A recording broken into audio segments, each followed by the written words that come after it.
Hi guys.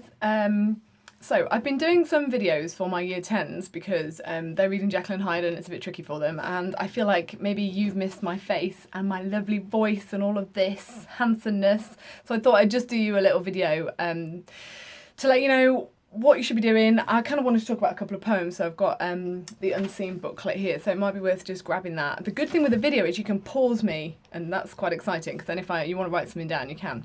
So I'm recording on my phone. It only gives me about 9 minutes because I've got so much rubbish on my phone that I don't have that much data left to save it all, space to save it all. So anyway, I just need to show you my t-shirt first. I'm wearing a vest that says female, the original Iron Man. So I just thought that a little bit of feminism for you there whenever you watch this. And a bit of a science gang, considering I'm an English teacher. I'm trying to show how multi-curriculum I am. Anyway, I'm feeling like I'm going slightly insane. I hope you guys are managing to keep the sanity in check as much as possible and only have the odd down day. It is pretty normal, I think, to have ups and downs at the moment. So I just wanted to remind you that things that are really useful for you to be doing is working through the Unseen booklet and having a go at some different questions. I recommend trying to do an essay a week, but I don't know what Miss Meggett has asked you to do. So if she's asked for an essay a week, maybe just do one for each of us on alternate weeks, so that would end up being one a fortnight for both of us. So I haven't had a chance to speak to her about it, so you kind of need to balance your time sensibly and don't push yourself too hard. It's really hard to work at home, it's really hard to motivate yourself, especially when it's really sunny, so I do know that. But I do need you to keep the essays ticking over and either send them to me on the VLE, you can attach it to this, for example, to this task that I'm going to set here, or just email it to me. I know a few of you are emailing, a few of you are using the VLE, I don't really care which one you go for. And as you know, I'm commenting on them, sending them back. And then if you've got a printer, print them. If you don't, then we'll just print them when we get back to school for your file. I am recording marks and things like that in my diary, so I'm kind of keeping track of what's going on. What else did I want to say? I hope you're reading. One of the things that we would be doing this term to do with the Unseen Prose, which is the next thing that you can be sort of working on. Thank you to Anna. I know that you've done the first one on Emma, the extract from Emma. That's brilliant. But don't worry if you haven't yet, but I do need you to start having a look at the Unseen Prose. So if we were in class, I would be introducing an extract to us as a group. We'd read the extract, annotate, we'd obviously look at whatever the question was asking us, and we'd start saying, right, how would we do this extract work? And you have to do really tight analysis of what the language is saying, what it's really telling us. We have to try and figure out as much contextual stuff as we can without looking anything up because it is unseen. And what I would be doing at the same time as doing that would actually be introducing you to texts that you maybe haven't tried yet, and they might be things that you want to read for your NEA. So I kind of tie in ideas for NEAs with the prose text. So for example, Lolita, or some of the more modern texts that are considered modern classics. So maybe an extract from Clockwork Orange, something like that. That's the kind of stuff that I'm not too worried if we don't get that done, because we did have a really good discussion about books before we've gone. You've got all of the stuff on the VLE to do with the NEA, and if you need me to send it again, just send me an email and let me know, and I can send it to you personally with the PowerPoint that's got all the expectations for the NEA. At this stage, what we're in April, we just need to be reading quite widely, reading bits of things, reading blurbs for things, and getting a list for, oh, these might be good ideas for my pre-1900 texts that I need, and here's some ideas for my more modern ones. You can do two that are pre-1900. You don't have to have a modern text in there. And the only thing you have to be careful of is make sure you've looked at the list of things that you can't do if they're on the spec. So for example, you can't do Tess of the D'Urbervilles, and there's a whole load of war text that you can't do because it's on the other part of the spec. But that's all in the PowerPoint, and if you don't know what I'm talking about, just email me or message me on the VLE and I'll ping it over to you again, okay?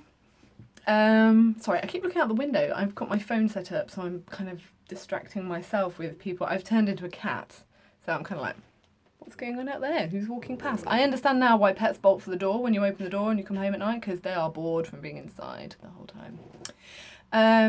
So yeah, I hope you're reading. I also hope you're managing to read a little bit for fun. I've read a few books in lockdown. One I read in like 2 days, one I've read in a few days because it was also quite good. That was called The Last Day. I know that I've lent that to Alice actually because she lives near me, so I've popped that around and put it outside her door, see if she likes it.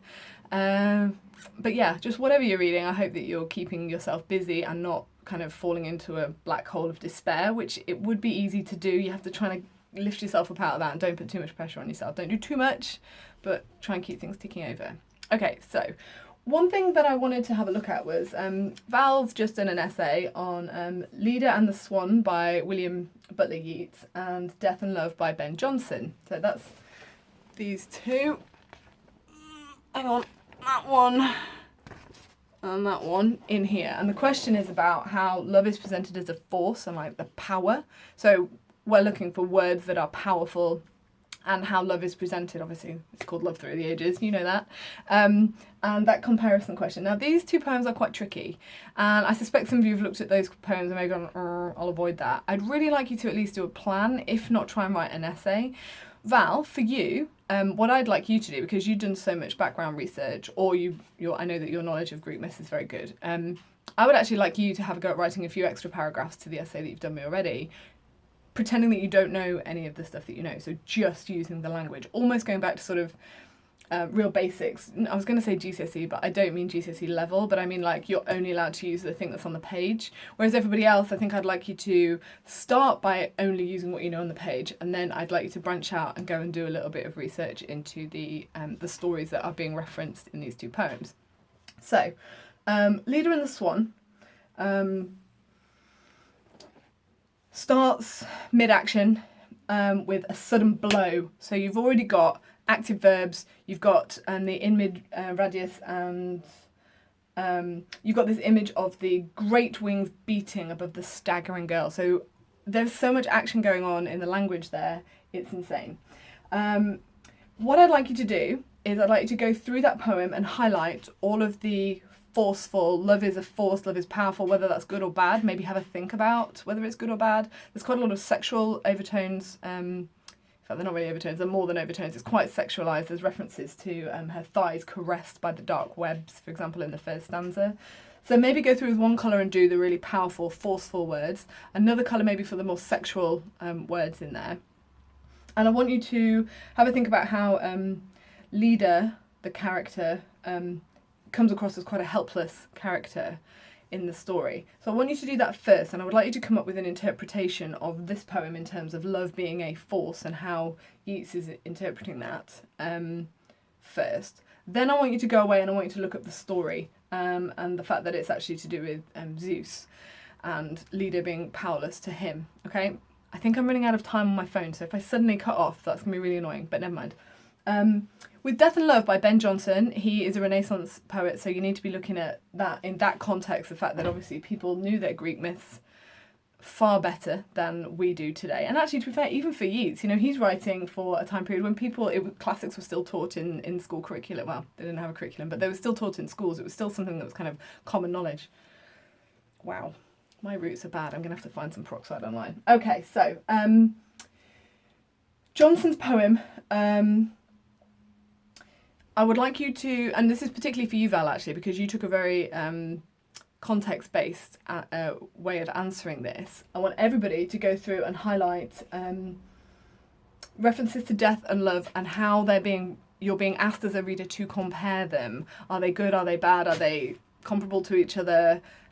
What is Ben Jonson really saying about love if you can compare it to death? So I want you to pick out vocabulary, AO2, language points. What can you say about what is here? So, for example, the flash of lightning or a wave, love's inflamed shaft. It's talking about the imagery of bows. Obviously, you've got Cupid as that imagery there. So I want you to do that first. And I want you to think about separating the concept of the god of death and the god of love, and the fact that actually they've got quite a lot in common is what Ben Jonson's saying. Then I need you to go away, this is a bit you've already done, Val. Go away and have a look at the god of death and the god of love and have a look at how they're presented in Greek myth. I'm going to run out of time, so I'm going to say that I miss you all so much, and just have a good go at these two. Send me a plan or send me an essay if you do an essay, and I'm going to go. Love you all.